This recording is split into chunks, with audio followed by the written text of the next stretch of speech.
the offense ranked third in points scored. The defense ranked third in fewest points allowed. Like statistically, they were pretty much on par. And the defense is the thing that's being, I don't know if overhauled is the right word, but the players who are free agents got to go. Not good enough. Sorry, we have high. The Niners talk about their standard of play. I think it's pretty clear this offseason that they have different standards for offense and defense, and that the standards for defense are significantly higher than the standards for the offense, which is interesting considering the coach is Kyle Shanahan. Right. I agree with you. I do think that when we talk about the offense, we look at the offense with a glass half full perspective, where whatever they do is to the good of Kyle Shanahan's greatness, his attributes, and the players that we have on offense. But it's clear when we lose, even if it takes the offense to have a serious blunder, like we need like a Ravens game where there are multiple picks from the offense. And even then, people will still lean on the yards gained, not the out coaching, the turnovers. There's not, in every loss that we've had, there's only one time where we broke 20 points, and it took overtime to do it. And that was the Super Bowl. The offense just is held to a different standard. They're not leaned on in the most critical parts of our games.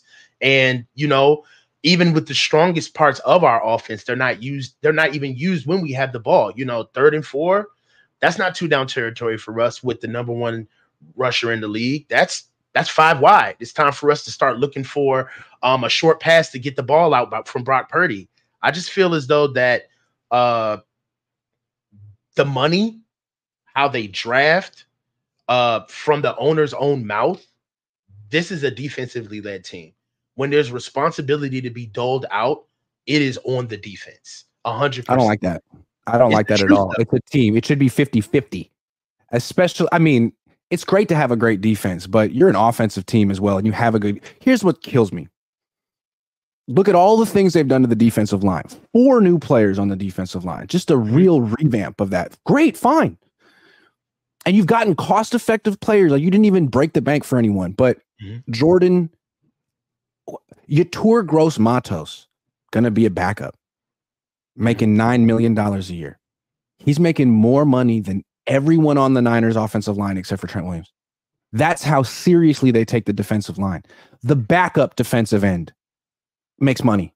Jordan Elliott makes more money than everyone on the Niners offensive line except for Trent Williams. So,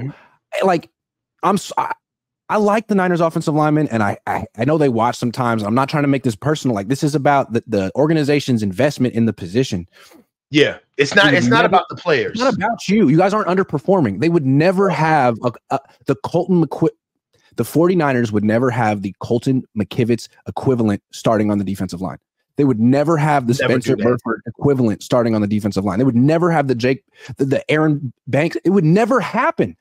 And it's fine. You have super high standards for the defensive line. Like, why? Why not the offensive line? It seems like they're both really important equally. I might even lean towards the offensive line, but they're both super duper important, but not in the Niners' eyes. That's crazy to me. Well, I feel like offensively, you have to follow the money. Our money is in our skill guys. It's in our receiver room. It's in our backfield. And really, I feel like before we did have some money into the offensive line, but what really shifted things is picking up Christian. Christian is a big swath of money that takes a lot. That takes a lot out of our offense, and fiscally you have to build the offense that way. My only thing is that I just wish they would prioritize it from a developmental standpoint. Like, you can draft it. We can go get guys. And this year, I know people talking hyperbole, right? And this is the best ever, and this is the greatest ever. No, this is literally the deepest offensive line draft in like 15 years, man. There has not been a draft with this much talent across the board from tackle to tackle. And for us, I'm holding pat to see what they're going to do in the draft, because you can find good developmental talent in like the way the Niners draft O-line. If they did that this year, they could find some stuff because there's just that much talent in this year's draft. So from fourth, they can still find guys in fourth round, third round. They can find guys. So I'm reserving judgment to see what they're going to do. That's fair. Yeah, let me slow down over here. I get excited. The whole title of the show is an early assessment of the first wave of free agency.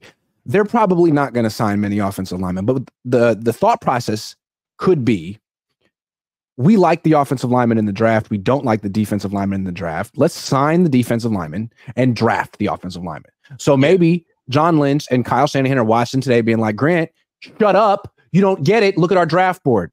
What do you think we're going to do in round 1 and round 2? Like, you don't get it. Possible. But, and I think they should. I think they really need to at this point because it's looking like you have completely different standards for the two sides of the line, which is crazy.